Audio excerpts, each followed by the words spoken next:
Hi Raiders fans, it's Jared Croker, Raider 284 here. You're listening to episode number 6 of the Bleeding Green podcast series.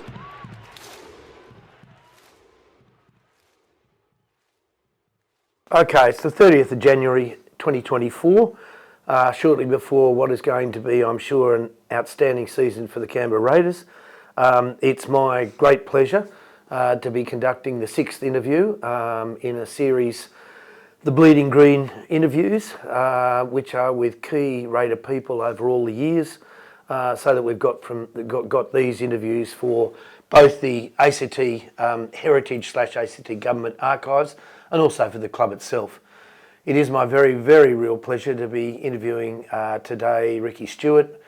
It's the old cliche to say he needs no introduction, but not only that, a legend of the club, a legend of the code. We're going to work our way from childhood onwards and see where we get through from childhood all the way through to the constantly enjoyable years as coach of the Canberra Raiders. Ricky Stuart, welcome. Thanks, David. It was a lovely intro. Okay, we are going to go back and to those earliest days in Queanbeyan and growing up. But let's start with a general one. Was it important for you to be growing up in a medium-sized country town rather than the city as you look back? Well, look back at it now, I'm very happy that I did. Obviously, there was no choice in that, but looking back on it now, I'm very happy that I grew up in born in Queanbeyan. At an early age, we moved to Narrabundah, where Mum and Dad still live. Narrabundah, Queanbeyan, they are neighbouring suburbs, but in ACT, New South Wales, obviously, but very similar. Queanbeyan had a country people. To me, the upbringing with country people is they're very selfless, and still today I see this type of environment, atmosphere around Queanbeyan.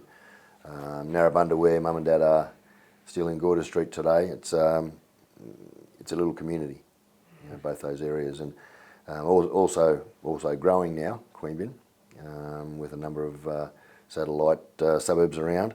But I remember those days, those early days where sport was such a big part of both Queanbeyan and Canberra. If you before school, you're either kicking football or bowling a ball.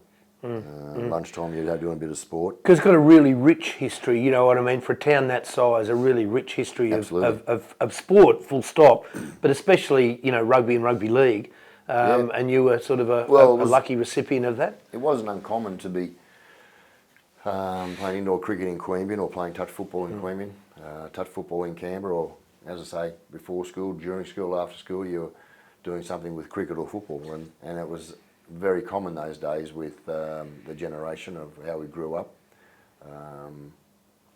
It's for me, an upbringing that I would never ever want to change. Let's say a bit more on that. You mentioned your mum and dad, and obviously a close family. I know about that from our talks in the past. But how important was that for you, family life and the family itself, in terms of encouragement and your centre life? I think it's helped my coaching, to be honest, because I've been very fortunate to have had that support all my life with my brother Jamie and sister Julie. We've had that support from mum and dad, and not every girl or boy are fortunate enough to have that from their parents, whether there was been a single parent family or whatnot. And I find that it's a big part of my coaching in providing that support, especially to those players that haven't had that arm around them as a young boy maturing, young boy growing up, and you can provide that comfort and advice. Now, you found yourself at St Eddie's School, which itself has a rich history of rich sporting history. Let's pause there for a moment. How significant was that, and were there any earliest influences on your football that you received in those school years, those sport years, those rugby years at St Eddie's? Well, they liked it. The boys all reckon I liked it that much I repeated.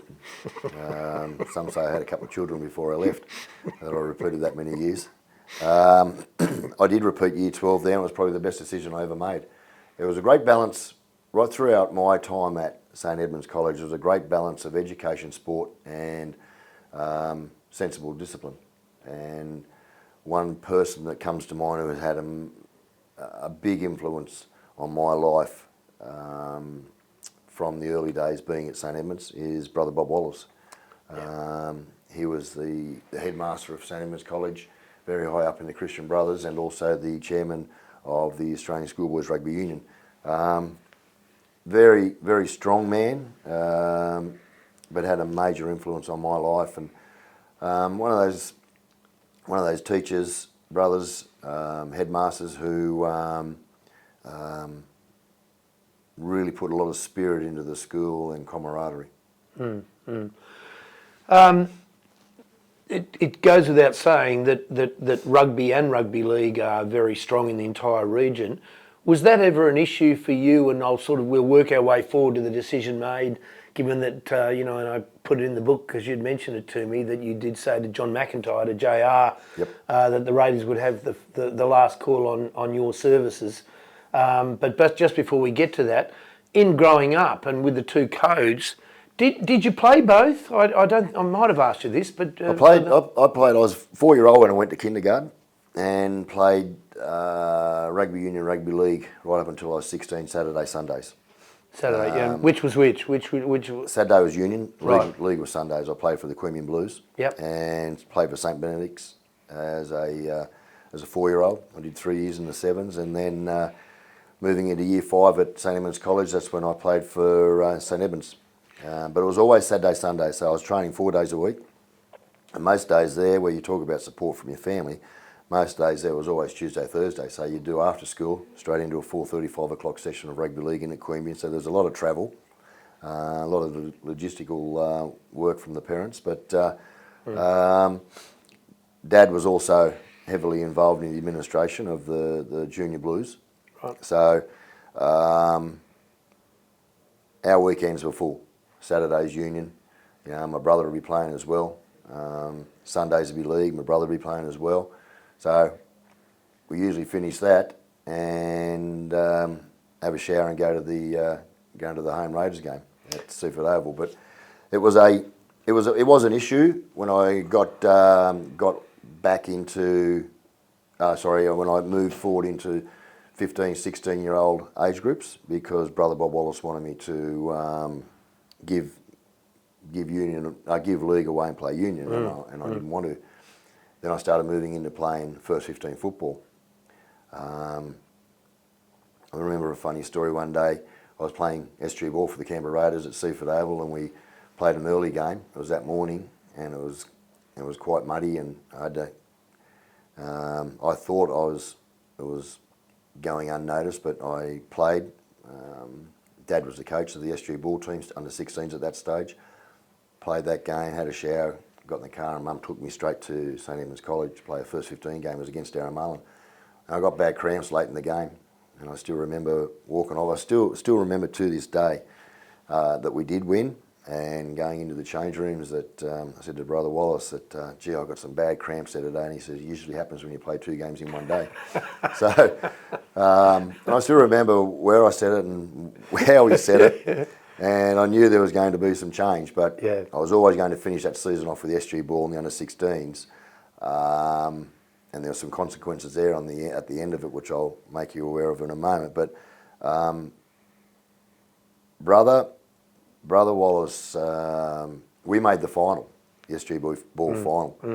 The Canberra Raiders versus Parramatta, we played at the Sydney Showground, just outside the Sydney Football Stadium there. Yep. And we had a New Zealand tour on. And myself and Lance Wellington, another very successful schoolboy footballer who played junior Raiders, weren't allowed to play in the grand final. So it didn't go down real well with Dad, and the Canberra Raiders were prepared to let us play and then fly us over to New Zealand for the St Edmunds tour. Right. But it wasn't good enough for Brother Wallace, and he was putting his foot down. And there it was. He basically said to me that you got to make a decision: leave school or give league away. Did your dad and Brother Wallace ever chat about this? Yes. Right. Yeah. Right. That might have been interesting to be a fly on the wall. No, they did. Well, I went home to Dad and said, "Look, I've got to make a decision now. It's either I've got to give school away, or I've got to give rugby league away. And I said, so I'm going to give school away. Yeah. Tough one. Yeah, and yeah, Dad at said, the time. Well, Dad worked hard all his life. He was a labourer. Yeah. Worked very, very hard. And he said, there's no way in the world you're going to be doing the work I've done. He said, you're going to school. And I wasn't happy. Because I didn't like school. I loved it for the sport reasons. But I wanted to play rugby league. But from the advice of Dad, I had to give league away and then finish off year 11, year 12, and I actually did year 12 again in 1985. Right. Just to backtrack, because it does pertain. The first season of the Raiders, as we know, is 1982, and you've talked to me in the past and indeed in other interviews about the impact of that, and we'll sort of jump just on that point.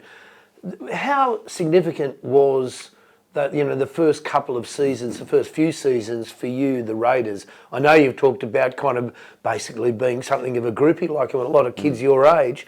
Do you, in terms of memories, what are your memories of being kind of a fan in that earliest period? And also, were there any players in those first years of the Raiders that stand out in your memory as not necessarily influences, but players that you really appreciated their work? Yeah, I remember being in the SG ball teams, 82, 83.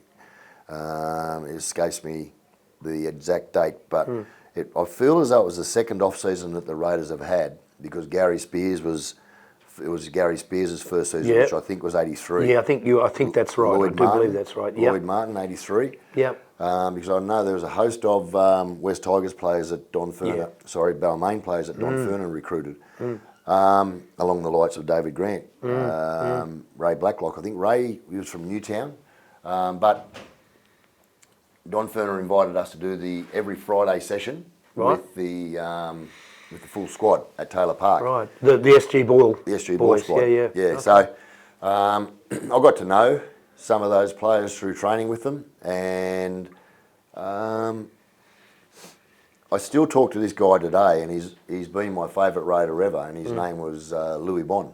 Yeah, and okay. Louis only played one first grade game, but he was always very kind to me as a kid. Yeah, right. And I was one of those guys sitting out the back of the change room, waiting for the guys to come out, because I was just in awe of the first graders of the Australian Rugby League playing here at Seaford Oval. I was always at the games, all the home games, and I was getting to a stage there where I was 16, 17, 18 year old, and you're starting to see these guys socially, you're starting to see these guys in the community, and especially in Queanbeyan, where I spent a lot of my youth. As a matter of interest, before the Raiders come in 82, did you have a Sydney team? Manly. There you go, as was mine, as it turns out. My two favourite players were Tom Rodonicus and Bob Fulton. Yeah, okay.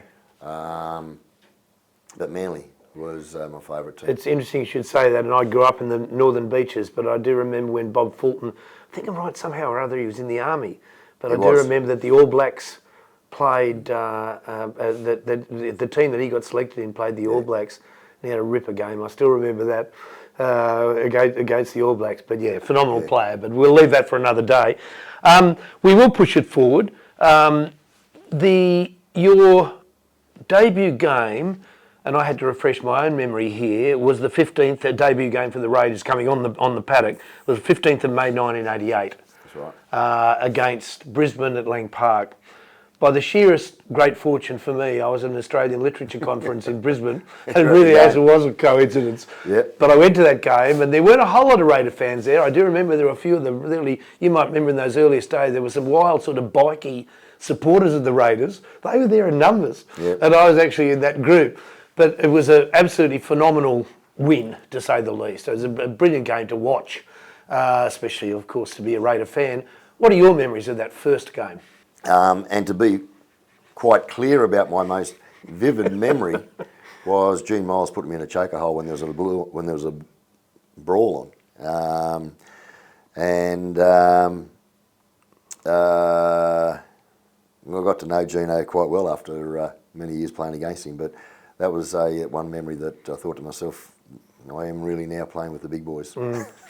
And also, of course, as we know, there was a crop of young players who were blooded that year.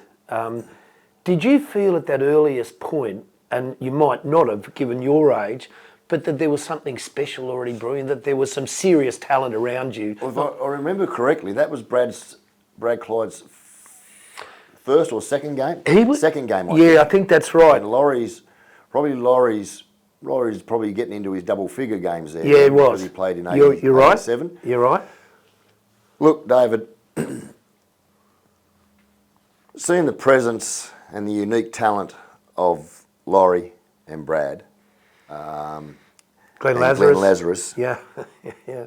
Those three boys just, and I knew Glenn very well from Queanbeyan. Your background, yeah. I knew Brad well being a local boy, and I knew Laurie.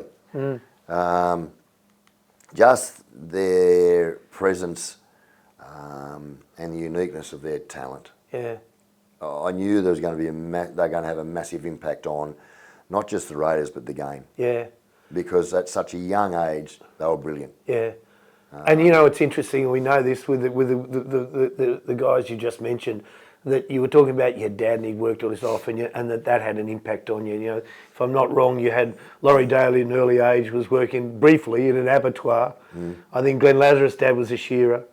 Brad Clyde's dad was a shearer. Yep. You know, it's so interesting to see that kind of group together. And well, hard work never scared us because we grew up in hard work families. Yeah. And I don't want it to ever be underestimated that the talent of those three. You know, well, you put yourself into that. To think that four group. I'd forgotten this, that in 1988, basically you guys won the awards at the end of the year. You were player of the year. You know, there were, depending on it, I think Clyde was the rookie of the year. Lazar was the player's player of the year. You got, I think it was, you know, an award similar, as did Laurie Daly. So even in that year, there was a recognition, which is sort of almost the perfect segue to say how significant in the earliest period was the fact that Tim Sheens was the coach. For you in particular, let's start there. Well, being a player that never played a senior game of rugby league, moving from senior rugby union straight into the ARL those days, I was so fortunate to have, it was an advantage to have an experienced first grade coach. I still remember making the phone call to John McIntyre about, John, I've been approached to go to Balmain through Warren Ryan and the Balmain Tigers, Keith Barnes. Yep. And within a week, John was up in Sydney and the deal was done to come back home. And it's still around today in this club, the loyalty and comfort in our leaders. But having an experienced coach in Tim was a great advantage for young players, especially a player that never played senior league football. And was there an expectation, even in that year, 1988, that there was that something special might even happen that year, or was there? Do you know what I mean? A feeling that it was building. That was the last year of Peter Jackson. Yep. Rest his soul. Yep. And when you talk to Tim Sheens, I think I have heard Tim say this before, that he thought 88 was his best team. Yeah. I've talked to him about that as well. Isn't that interesting? Yeah. And the more so clearly because of what happens in 1989. But I have heard him say that. We have to, just so we can move it along though, given how significant that year was and the quality, just mentioned, of the footballers then. So we moved to 1989, and as a lot of even probably diehard Raider fans like myself, at moments you do forget that in that particular, that wonderful, that fantasy first year, that there was I won't call it a slump, but there are a number of losses in the middle of the year. I think I'm right in saying there were 8 games in the middle of the year and 2 only were victories. So that in other words, you had that as well. However, the build-up, and we can spend more time on it. People can read the book if they want to and talk and pick up on that. But at the beginning, in the introduction to the book, and I'll just read a couple of things in the interview to get you to comment on. One bit, right in my introduction, I say this. Older Raiders supporters today remember exactly where they were during the late afternoon of 24 September 89, when John Chicka Ferguson stepped again into history. Chris O'Sullivan kicked a crucial extra-time field goal, and Steve Jackson bullocked his way over for the match-winning try that ensured free dining out rights at any Raider function for the rest of his life that we both know he's taken advantage of. Renowned Australian novelist Tom Keneally, a Manly Sea Eagles fan, a great friend of mine, joined a host of ecstatic commentators struggling to find words worthy enough to describe the game they'd just watched. Keneally perhaps summed up the euphoria best when he declared it was a movie script that came to life. A game destined to be a unique memory. This bit I like. Ricky Stuart's boots, given to him by fellow Queanbeyan product rugby legend David Campese, were compared by Keneally to fragments of the true cross. Too far-fetched, I asked the question, not for the hordes of Raider true believers. Let's start with the boots. Give us a little bit of background. Am I right in saying, in fact, you did not have your boots? Yeah, no, I forgot them. Yeah, I forgot my boots, and I didn't realise until we had a run the morning before. And David Campese was a great mate and also ex-teammate at the Queanbeyan Whites. We wore the same boots and we were the same size. Did you know that, or was it on spec to give him a ring? No, I knew that. Right. I knew that, and we both wore Adidas boots, so Copa Mondial, and the Campo, being typical Campo, delivered the boots with 15 minutes of advice, and we went on to win the game. So I still remember Campo coming into the change rooms after the match. Now, as in trying to put that together in the book, I was so struck by Father John Wood's note to Mal. But of course, he goes back a long way, well, a very long way in the club, and indeed continues his great work with the club. Was he a part of your experience of the Raiders in that earliest period? I have heard maybe from you, but certainly that when you were doing sort of the various early fitness work, when Father Woods was pretty damn fit, he still looks pretty good, but that he was, as often as not, he was the leader of the bunch. He was apart from being a priest, our priest, Father John was a mate, and today I still see Father turn up to training once a week. We've just had him in and introduced him to all our new squad members. We've just had a brief celebration of young Duggan's unfortunate accident, and Troy Duggan, and Father's just like one of the staff. And to me, who I've known him for so long, he's got such a subtle way of being a part of things, hasn't he? You know, it's impressed me. But he's a trusted man. Yeah, a person in this type of, and not many people. I mean, you've probably seen it, David, yourself, a little bit of what happens inside the walls of an NRL club. It's not just the glory of running out to play NRL football. There's a lot of work that actually gets to there. There's a lot of disappointment, heartbreak. There's a lot of welfare issues in regards to what we deal with each and every individual's life. Because we really are the second family of a lot of those players here who have to move from home. Yeah. So Father Woods is a really special part of that when there might be a little bit of trauma, but he's certainly here when there's a high as well.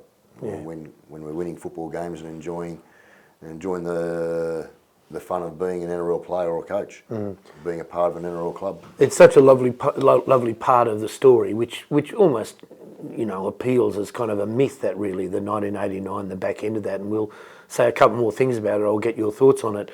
But to as we basically recreate it, to have going down to the wire and finding, I think it's Chris O'Sullivan's boot, isn't it? That he hoiks up and Laurie sort of shuffles it on, and then Chica does one of those remarkable runs that only he could do. And then Mal, a toe poker who, the only time he ever kicked goals straight over the black dot was when he had the pressure on. I do know that, from memory. But it's all tied up and we go into extra time. We've talked about it before, but just the dressing room, what was the feeling in the dressing room? Did you feel that you had them at that point going into extra time? Well, right from the start, we were the outsiders and we were never meant to be in the grand final. We were never meant to make the final. Phil Gould certainly said that their forwards weren't going to be good enough. Team wasn't going to be good enough. He might have been trying to give us some motivation. He might have wanted us to win. Gus probably backed us. But right from the grand final breakfast, we felt as though we didn't belong, and that was wonderful inspiration and motivation, and it has been for many years here at this club. Mm. Did Tim use that, or did he not need to use that? He didn't need to. Yeah, he didn't need to. It was evident. Yeah, but we did. Yeah, and Father Woods, he came in and gave a brief speech because he asked Mal to read something out, and Mal said, "No, you come in. I want you to talk." And it wasn't a matter of having to motivate us, David. It was a grand final. The motivation was there. But then again, going in at half time, Sheensy always said, "I don't care what the scoreboard reads. I just want you to be playing the best football." And we were playing okay. Yeah. We were playing okay at 12-2. And he was okay with us. A couple of the journalists, and I read the papers, said easily the best team in the first half. Yeah. That was their comment. Yeah. So we were in the change room not worrying about the scoreboard because we've been coached and taught that, educated, not to worry about the scoreboard because the football will win the game. And we were playing very good football and we were very happy with our first half performance, and that's how we took the second half. There's no way we were a beaten mob. We learned a lot from that game. But I still remember when it was even.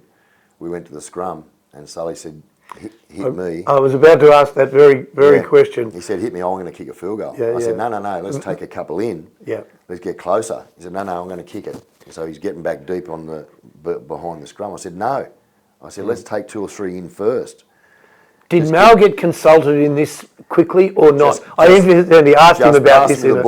Just pass me the ball. I said, well, F and ask him. Yeah. And Sully, typical Sully, no. So I've hit Sully with the ball and it's a good kick. And it was a good kick. Oh, it was a great kick. He didn't miss it. Chrissy. That was a huge call. I mean, against the game, absolutely. He gets it from the, unbelievable. But he doesn't get the recognition for his career. Sure. I try to do that in the book because it was a remarkable career. Sully, he was, there wouldn't have been any tougher halfback. He mightn't have been the toughest, but there was none tougher than Sully.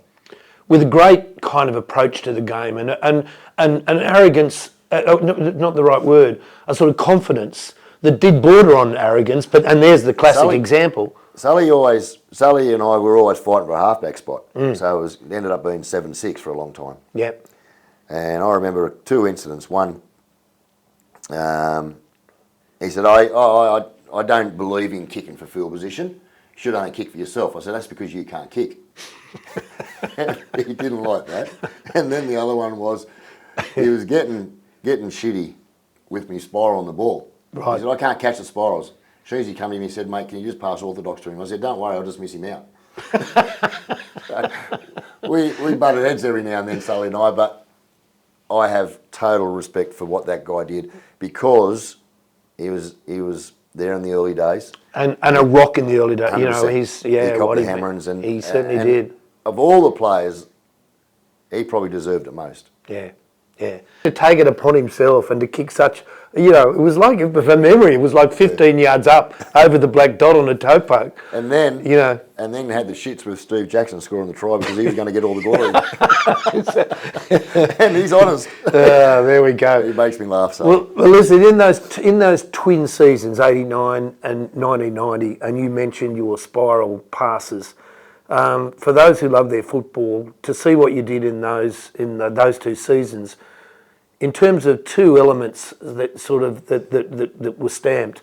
One was the spiral pass that I can only think had its background in rugby, the way you were able to do it. And the other is, in fact, the way that you're kicking, and it's been commented on by a number of football fans, journalists, commentators, that it was the finest kicking. The only person I could think of, and I'm older than you to go back, was probably John Peard, who was a mightily good kicker, but as much as anything because of the bombs rather than anything else, whereas you did a number of things. Question, the spiral, you know, that's in hitting men wide was something that was very special of the Raiders, and I'll come to Raider football in a moment, but the kicking, did you work, how old were you when you were starting to think in terms of the ways you were kicking a football? And I say that because that too has been commented on. We've seen it. And maybe even in the contemporary game you don't see it as much. But did you purposefully work at that over time? You sometimes get old blokes like me now exaggerating what we've done and making it all look... You don't have to exaggerate this, but go on. But I can tell you, from the ages of 4, 5, 6 year old, living in Narrabundah, we were 50 metres from a Aussie Rules Oval, 2 soccer ovals and 3 rugby union league ovals, Narrabundah Oval, right near Boomanullah. So I was there every afternoon if I wasn't training. I was playing force and back against myself. I was having field goal competitions by myself. And I wasn't calling it practice then. I didn't know it was practice. I was having fun. So call it what you want. But probably from the age of about 12-year-old, 14-year-old, I would have, I still remember the calls we had at school when I was kicking for wingers, whether they were on the right-hand side or the left-hand side of the ruck. So, you know, what you call it practice or you just call it having fun. But you can't kick like I did without putting hours and hours and hours of fun and practice into it. You know, and then when we did those spiral bombs, those floaters and all that, that was, I still do it out here with the boys today. I want them to kick the floaters. I want them to kick the spirals. 50% of them laugh and 50% of them have a go at it. The ones that get it, they got another string to their bow. It's interesting how that, you know, you and I have talked about this, I think even last season, was that the business of, if you can get that additional little second or second and a half of hang time, then it makes such a huge difference. Well, it's another that is to say, getting good contact moves on the chase. But it's also how the fullback has to catch it then. You can't catch it with any type of run, balance in his catch and run. He's got to catch flat-footed. He's got to catch it, and a lot of the times you're catching those types of spirals or floaters. You're catching them falling to the ground for the security of the catch. So it's a big advantage to the kick chase. So that in those two special years, consecutive premierships, 1989, 1990. I had great fun writing about this, you know, back in the day. But the extraordinary alteration in the fabric of this city, and indeed its relationship with Queanbeyan, was that something that was important to you and to the players? And what are your memories of those special years, 89 and 1990, both for sort of from the Queanbeyan point of view and of course the Canberra point of view? Memories are how everybody got on board. You know, Canberra, Queanbeyan, everybody just got on board, and it was like once we hit 89, had success, getting into 90, it was like we were just throwing coal into the train again. You know, we're getting it ready, we're going again. People were getting on board, people were thinking, here we go again, there's another there's another run here we're going to be in for. It was interesting how few, it happened to coincide. There's another part of almost the myth of the whole thing. The national capital, the place without a soul, and I've done a lot of writing on that, the soulless place for decades. And suddenly you've got Bob Hawke from, Prime Minister through those years sort of thing. Yeah, he Ros was great. Kelly, Ros Fred Kelly. Daly, Look, you could go on. Bob Hawke, Ros Kelly and John Howard, I'd probably leave out of this comment, but too many politicians just give sport lip service, where I think politicians can learn so much from sporting leaders, sporting people.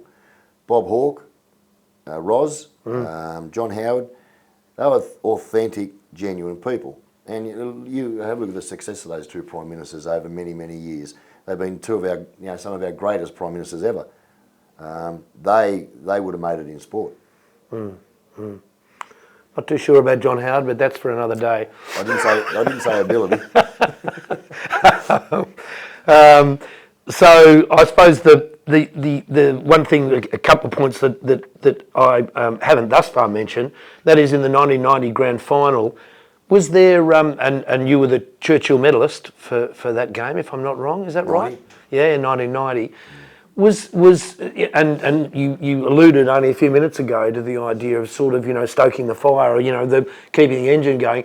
Was that the strong feeling of 1990? Do you know what I mean? That this was something, the machine was there, you know what I mean? We had a taste for it. And, we had a very similar combinations from what we had the year before. We had a taste of what success looked like. And once you get that taste of what a success feels like, that's your biggest motivator. And it's something that winning a grand final changes your life. Being able to do it more than once is remarkable. Doing it once is unbelievable. But we had the taste, and it was something that kept the motivating roller coaster there. Yeah. All Raider fans know that the 1991 and 1992 were difficult because of the financial issues. But 91 was unfortunate. It was a very good Penrith team. And 90 was probably a motivating factor for Penrith as well. Very similar to a different scenario of 89 to 91 was the fact that we were leading at half time. It was a game we could have won, we didn't. Balmain say exactly the same thing today too. Yep. That's what happens in those big games. You take your moments, and as disappointing as 91 was, is I still remember the grand final losses I've coached at the Raiders, at the Roosters. They probably hurt more than they do hurt me more than the joy of winning. Yeah, right. And 91, I mean, and there wasn't much in it as that in the 91 season. But it's interesting that, and I said 91, and in fact I meant 92 and 93, that as we know, the sort of unravelling because of the financial issues and what a story, is contained there. But let me just, I want to get your thoughts on it, because I certainly did from Mal, and that is, I believe I'm right in saying their Kangaroo Tour was at the end of 1990. That's right. And second test, let's paint the picture.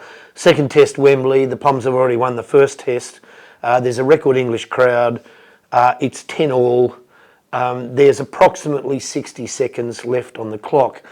Given how we could actually relive and have already the 1989 grand final in certain ways, it's a sort of a cliched question, but one has to ask it. What was going through your head at that point? And just take us through that special moment. And surely, if it's not the greatest test try of the last number of decades, it's in the top 2 or 3, but it's probably the best. Tell us a bit about paint the picture for us. One of the great test tries was the try we scored before it, where there went through a number of hands, and then there was a chip kick and infield, and Cliffy Lyons caught it and scored. I've talked about this a lot, and I won't try and repeat myself too much, but 90, it was my second test, my first test as halfback, and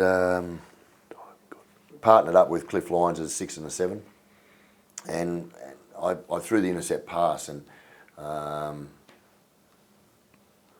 they scored to take, and they missed the actual conversion and went to 10-all. Yeah. There was 7 minutes of football left, and I went back behind the goal line, and I've said this before, it's on record, where I just want to dig a hole and die.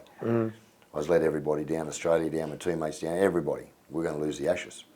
And it was a negative feel, negative sense of selfishness from myself, thinking about me. Yeah. And Gary Belcher said to me, you snap out of it, 7-minute drill. And the 7-minute drill we did here at Seaford Oval with Tim Sheens in our club training. And it was a drill we did with the football to show you how much football is left. And it sort of did help me kickstart me a little bit. Anyhow, we got into the game. We kept attacking. We had a couple of shots at field goal. One shot I think Benny had at field goal, and the game kept going. And then all of a sudden, history's is showing there where I've set up a try for Mal. But when I made the break and took off, I still think of a lot of moments that went through my mind there, and I was going to kick for ET. Yep. And where I say I was going to kick, it was going to be me kicking and hoping.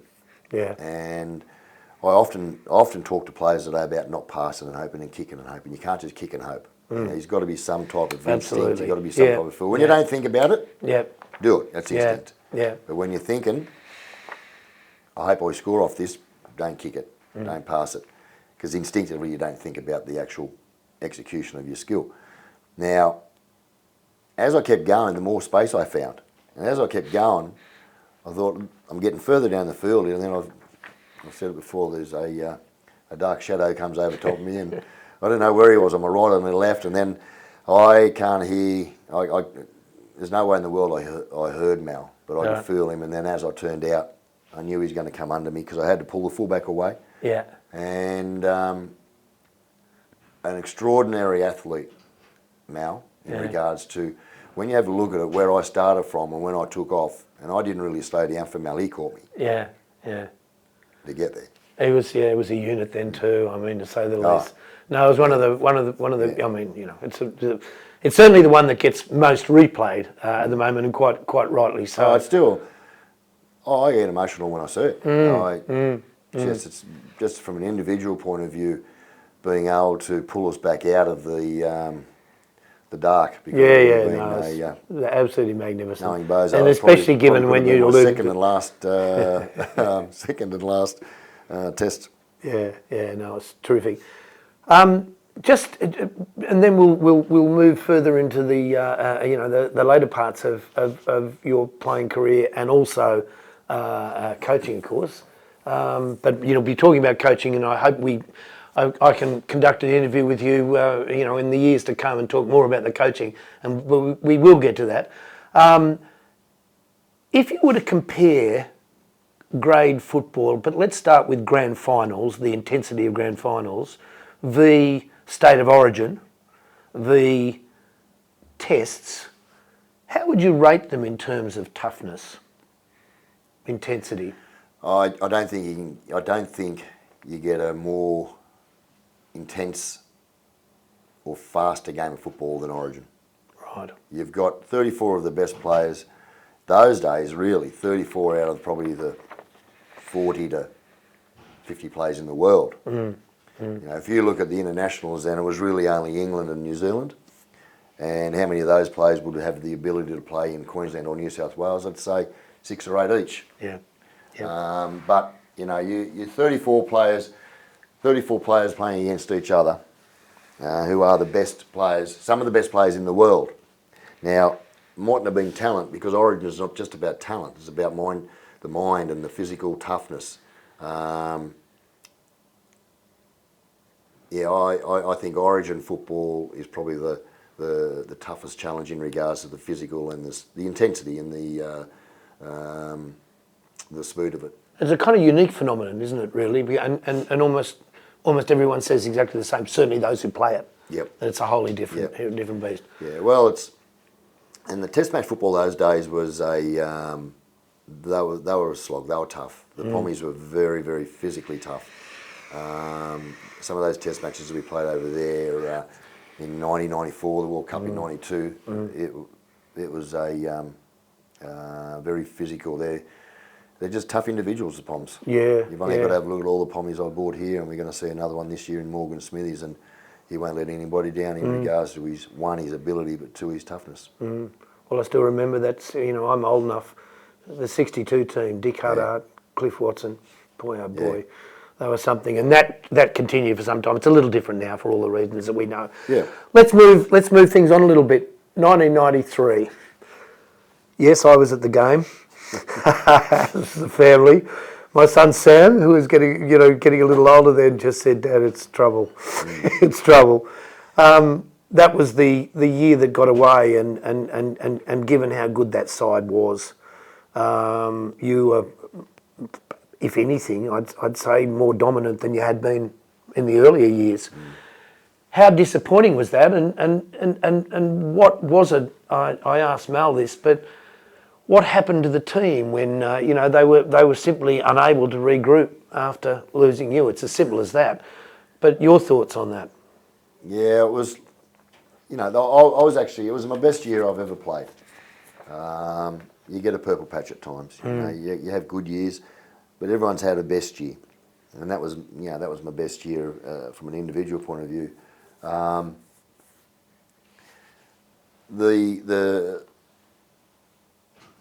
Where I put it down to in regards to how we couldn't go on with it was the fact that the other young halfbacks who come in, Trevor Shadell, Steve Stone, they didn't do a lot of training with first grade, let alone play.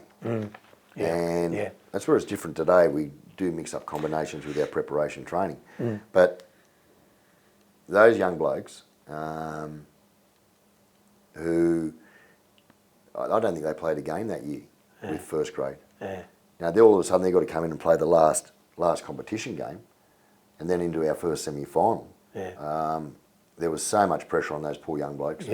And it was it was just unfortunate. It was it was the luck of the draw. If I had been out for 8 or 10 weeks through that year, they would have got some playing time, 3 months or whatnot. If I had played half the games or whatnot, they would have got some experience. They would have got game time needed in regards to understanding the game with who's playing inside, outside them, understanding our strategy, our game model. But poor buggers didn't get that opportunity. Throwing them in the deep end like that, it's a tough gig. Most definitely. Maybe another position, we could have got by. But when you're the link between your middle and your edge, and and we had some, we were on a roll those days. Yeah. Well, suffice it to say that the game that you were taken off, the scoreline was 68-0 in that one, and we didn't win another game. So yes, it and seems I remember extraordinary. Tim Streams at half time saying to me, "Why don't you come off at half time?" And I said, "Just give me another 10 minutes." Heard you mention this before. And now, David, fateful decision. David, now I'll send a trainer out to take somebody off the field, and he says he wants another set, and I say no. And then I always go and explain to them the reason. Right. I say to a bloke at half time, I don't want you to play the next part of it. Which I did 2 years ago. 2 years ago, we played West Tigers. We were leading by a great amount, and I asked a couple of players to come off in the change room. They said no. And I said yes. And I explained to them the reason. Good to be able to say that too. Yeah, well, it actually got impact. It does have impact because it actually makes sense to the player. Yeah, no, sure. And then when they see that I'm so strong on the no, they know there's a reason behind it. Let's move it along to, we're going well on time, move it along to 1994. I'll get you to reflect on the teams that you played with from 88 onwards. But let's just focus on 1994. Did you feel during that season that there was a little bit like 1990 perhaps, that the machine was, because there were some great additions to the team that Tim had been responsible for, looking to New Zealand, as I recall. But I mean, it was a wonderful team, to say the least. Yeah, it was. Was there a sense again? Did you feel that was a part of destiny, the way it built itself up? The way I felt, we were rolling on from 93. Right. And 88, where I thought, we could have maybe went to another game. We could have been a little bit longer in the competition than we were. As I said, Tim thought that was probably his best team he coached here. 89, understanding, feeling what winning was about. 90, we were learning and then using what we've learnt. 90, as you see, you talked about 91, 92, we had some difficulties. 93, my ankle, but 94, we were mentally strong. We weren't going to lose. Now, I don't mean we were always going to win the grand final, but we were a confident football team. Yeah, we were very resilient, physically tough. And these things don't necessarily happen in a grand final, but of course that was the perfect. Absolutely, it was timing, and we just moulded well together. We had some great young players in that football team. We had our recruitment of Kiwis. Hard men. Tough men. Yeah. Tough men. Yeah. Now, people have always asked me, who's the toughest person you've played against? And I said, I've played against a lot of tough people. I actually say Alfie Langer, because he was my fiercest competitor. Right. But the toughest person I ever played with was Quinton. Yeah. Quinton Ponga. Yeah. Now, 94, we were taking the field knowing we weren't going to lose. Not the grand final, but games. And I remember following Mal out. And I say this all the time when I ask about Mal Meninga. We all know the talent of Mal Meninga, the individual ability of that bloke. He was immortal. Yeah. The Raiders only immortal. Now, just following that bloke out over that sideline gave me just belief, confidence. I was going to play well. Yeah, I had that as one of my last questions, and it goes to the point of certain players, and there aren't that many through the history of the code where that would be the case. Do you know what I mean? That's leadership. Yeah. You know, I mean, I have a joke there about Bob Hawke and John Howard. That's leadership with Mal. And Mal just instilled that confidence in all of us. And it didn't matter if Mal was sitting out there not doing anything. But I knew at some stage I was going to hit him with a pass, and he was going to break 3 or 4 tackles, and he was going to do something for someone else. Yeah. But just from an emotion and a mental point of view, the confidence that man gave us as a team. Not to mention, of course, the incentive of it being his last game. Absolutely. You know, going into the grand final, it's going into that grand final, obviously, we wanted to send him out a winner. We'll get on to the coaching shortly. A couple of things. Tim's saying about the 1988 team. Now, you played with all the great teams in the great era. Have you ever, and you perhaps have, and I've missed it, but what do you feel was the most talented team of those years that you played in? Is it possible to single one out or not? I don't think so. Yeah. No, and I think it'd be unfair to. Yeah, right. Because we're all faced different challenges. Yep. 89, we were 5th. Yeah. You know. Yep. 94, we're coming off a completely different prep to what we did in 89 to 90. So, different squads, different athletes, different competition. Different opposition. Yeah, let me ask I hope a better question, and that is, did you feel in those years, something I'm really interested in, that the Raiders from, well, you could even say 1988, but that era of 1988 to 1994, and perhaps fractionally beyond, but those years, that the Canberra Raiders changed the way rugby league was being played? Definitely. Absolutely. And in what way? Can you comment on that? Well, we were one of the first teams to go full-time, fully professional. Right. We went to semi-professional to full-time professional. Right from the early days, we were one of the first teams to ever, one of the first teams to make it compulsory. We were in the gym 3 days a week. So that was through Kelvin Giles and Shaun McRae, and all on the back of Sheensy. And that was an advantage. Instead of making it non-compulsory, if you can go and do some weights this afternoon, that's great, boys. But no, it was in our schedule, we do weights. It was a massive part of our game. Sheensy, I've always said, one of the greatest coaches of preparation. Yeah. Hard work, preparation, and that was, I believe, one of the keys. Is it, and just tease out a tiny bit, perhaps, the nature of that football? I mean, to say the least, you were the linchpin of that, and I'm wondering whether a key part of it was your capacity, not unique, there have been other footballers, but not too many, who could send a pass at such length, that is to say, to open up a field, but also the players you were playing with who were able to stand so deep, so that suddenly the days of the football of especially the 80s, you know, when you... From 89 to 94, when you're looking at that era, 88 to 94 I should say, there was no negotiation in regards to our middles. They were tough. And they mightn't have won every battle, but I'll tell you, they weren't far off. They were tough men. And you can go right from our front rowers in 80, 88 right through to 94, and that's where confidence comes from in regards to winning that middle third of the football field.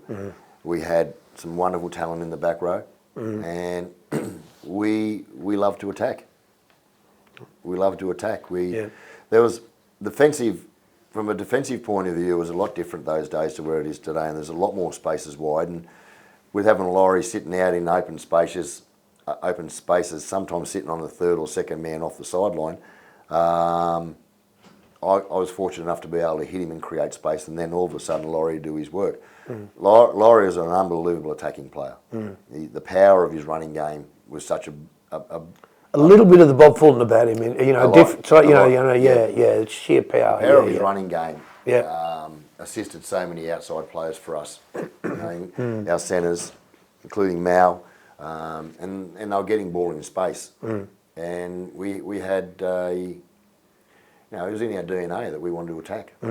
Well, I've never seen, I wrote this up in the book at one point, and for memory, and particularly with the memory of Chica in the background, but wingers, full stop, our wingers, never seen wingers stand so deep, you know, when in fact it was attacking the opposition line off a scrum, which is just, you know, and that so difficult to make a read on that. Well, when Chica goes, Kenny comes in. You Brett Mullins comes in. No one Andruku. And it was the speed you can't coach. For sure. Last question in terms of the playing career. If you had your time over, if you were starting again as a player, or no, I'll put it another way. Reflecting on your playing career, would you have done anything differently in hindsight? Not one thing. Right. Because I achieved everything that I challenged myself for, and achieved everything that, as a team, as a group of players in this club, we achieved it. Yeah. And I didn't ask that same question of Mel Meningo. I suspect he would have said exactly the same to that. Okay. We know that code changed. You're in the basically the twilight of your career, in the mid to late, the later 90s. Super League is on. Question about Super League. First question: what impact did it have on rugby league, and was it a beneficial impact for those few years? Wasn't a benefit to anybody. It strained too many relationships. For that alone, that's been talked about as well. It did. It strained too many relationships.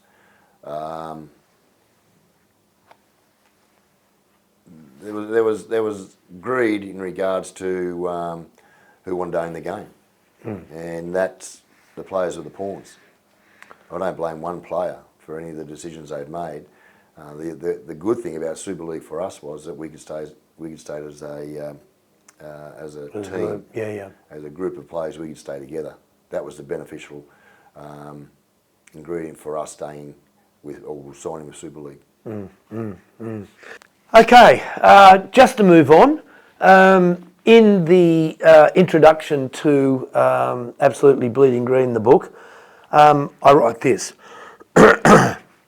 When present-day coach, club and rugby league legend Ricky Stuart took up his new post in late 2013, he could not conceal his delight in coming home. Stuart made it clear that he wanted the Raiders back on their rightful pedestal after some lean years as one of rugby league's leading clubs. A product of the powerhouse St Edmunds College in the heart of Canberra, Stuart has many times stated in the media that a crucial part of the pursuit of rugby league excellence involves his players understanding their place in the history of the club. How important as a coach has it been for you to be at least having your players, as they pass through the club, aware of the history of the club and, I suppose in an ideal world, a little bit of knowledge about the history of the game? Well, I think it's a responsibility of the player to understand who's come before them. I think it's a responsibility of the player. If they care about the club, they'll have more respect around the facility. They'll appreciate the past, and not just players, but administration, CEOs, chairmen. I think it's our responsibility as their coaches and leaders today to help educate them in regards to our history. I'm a firm believer of that, and I think we're one of the best clubs in the competition actually who do it. We have history lessons every week, right throughout our pre-season. We have the Kahoot games where we have the quizzes in regards to some of the great moments, some of the records, some of the outstanding milestones that have been achieved by our greats. Constantly getting in ex-players here and introduce them and make them feel a part of it, because a lot of the ex-players feel as though they've had their time, they've moved on. Their time is still available here now today. I want them to be involved in coming in and seeing the boys train and saying hello, coming and sitting in meetings. It is a big part of my job is to make the boys here respect the club. And I've always said the club will look after you if you look after the club. When you began as coach at in the last weeks of 2013, coming on board, how difficult was that in the context of Dave Furman being your predecessor, and of course the relationship that you'd had with Dave? And as I think I'm right in saying, I know in 1994 he got the medal. A terrific footballer in terms of the camaraderie of the club. Is it, as you look back, do you feel it was handled as well as it could? And in saying that, it seemed to me it was from a distance. This was tricky given the situation with young Don as well. But nevertheless, it was handled with a certain dignity. Yeah, I said earlier that you changes your lives winning grand finals. The camaraderie, the mateship you get from winning a grand final is different. It's as simple as that. It's different. You've done something that a lot of other people haven't been able to achieve with that group of people, and he was one of them in '94. There was no way in the world I was going to take this job whilst David Furman was coach. I was asked to take the job, knowing the fact that David was released. And I'd have to compliment Don, who was asked by the board that the board would speak to David about standing him down.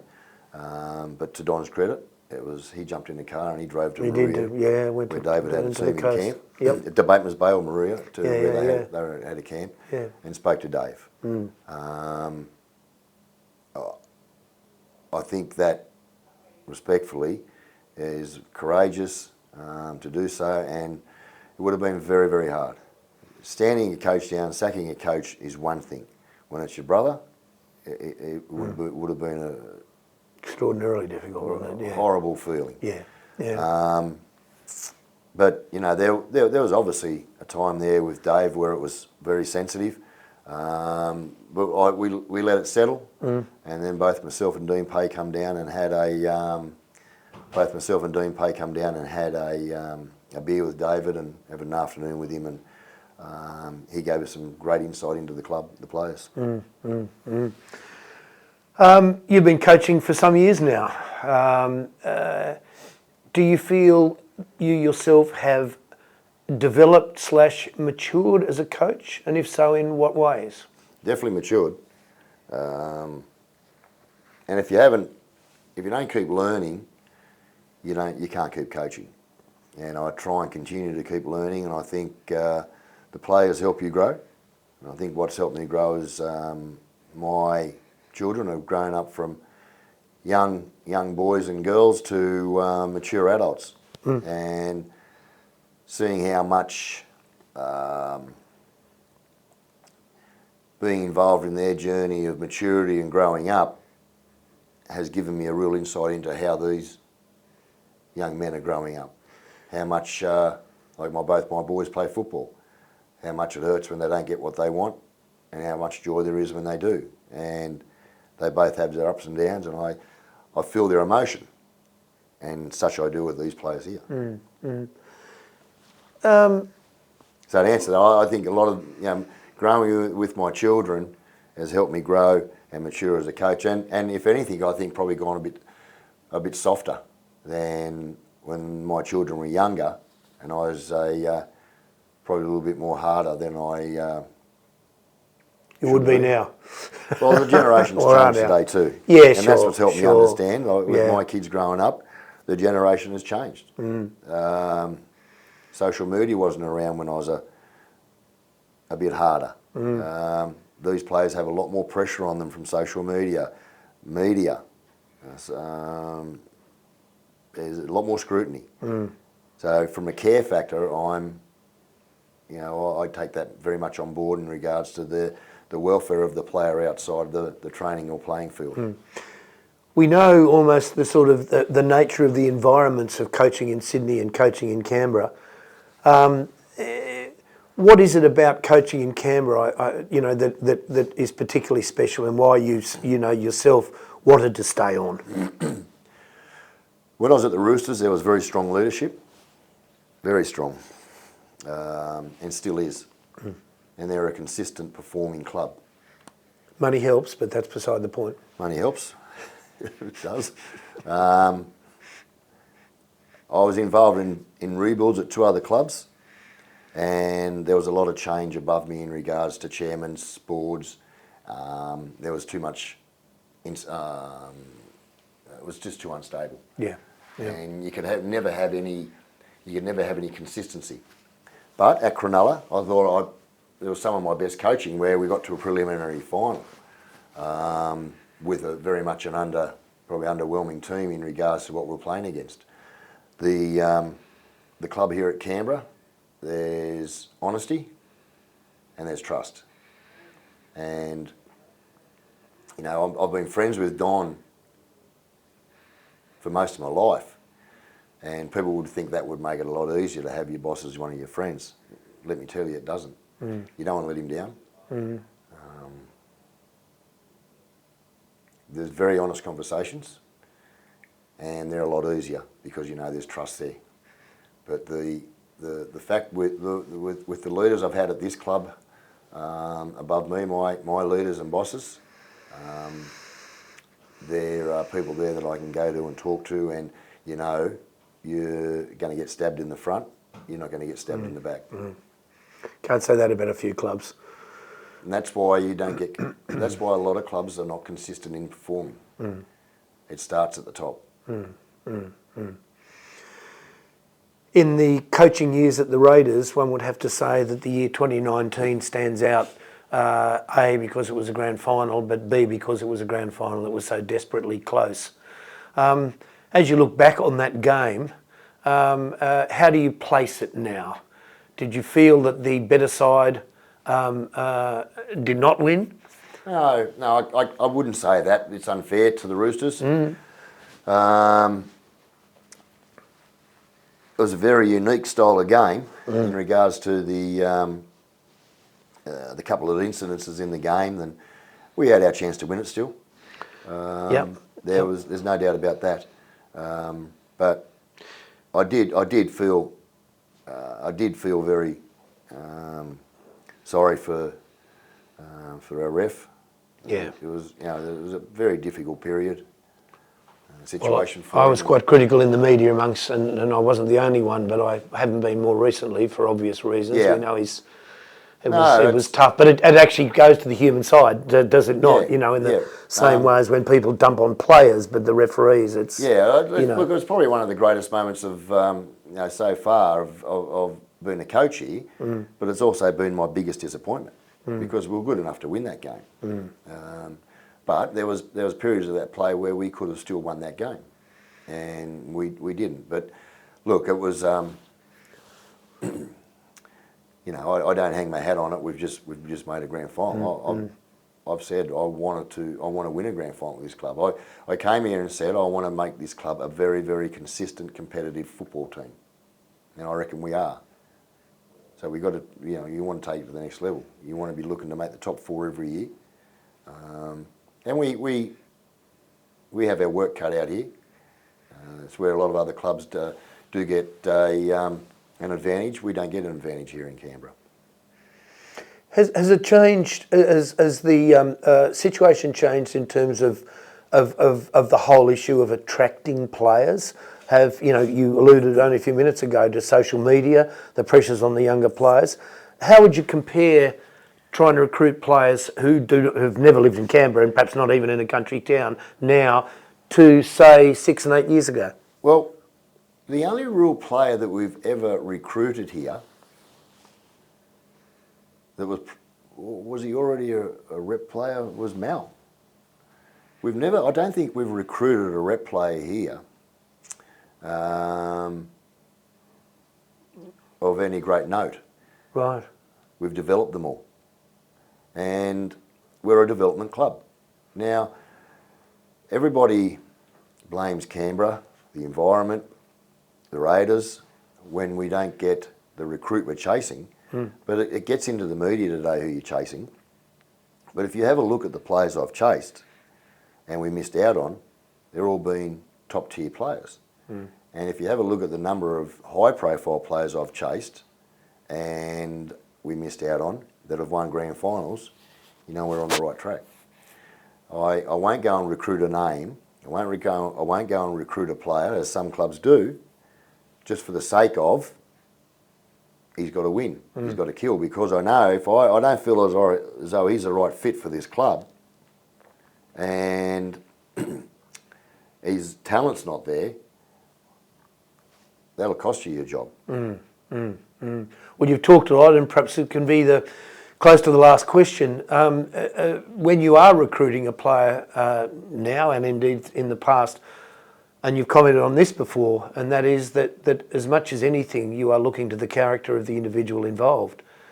Can you comment on that? Yeah, there's a number of things I look at. Obviously, talent, and that's very important. Does he want to keep improving? Is he a competitive kid? Does he want to win? And is he a good bloke?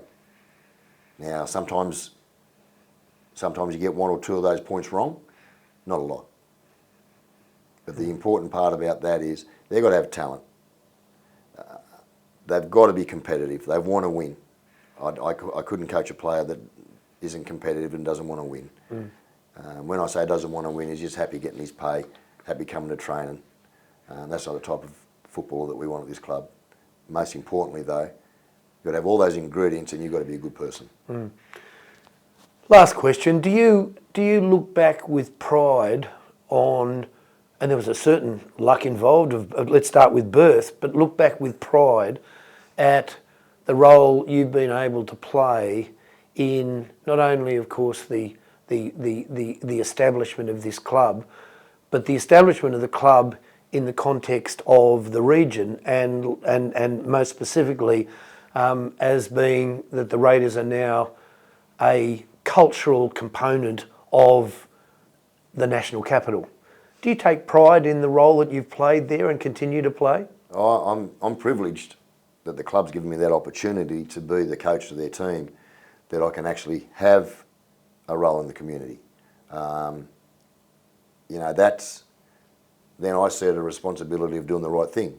And for example, my foundation, rugby league, the Raiders give me a voice to help a lot of other people, to create autism awareness, to help a lot of other families in need. And through our journey, as a family, with Kaylee and I, with Emma and the boys, being able to help a lot of other people in regards to what's worked for us. And that's what we do as a foundation. The club and rugby league has given me that ability to be proud. And that's a great note to finish on. Ricky Stuart, thank you very much. Thanks, David. Canberra Raiders respect and honour the traditional custodians of the land and pay our respects to their elders, past, present and future. We acknowledge the stories, traditions and living cultures of Aboriginal and Torres Strait Islander peoples on the land we meet, gather and play on.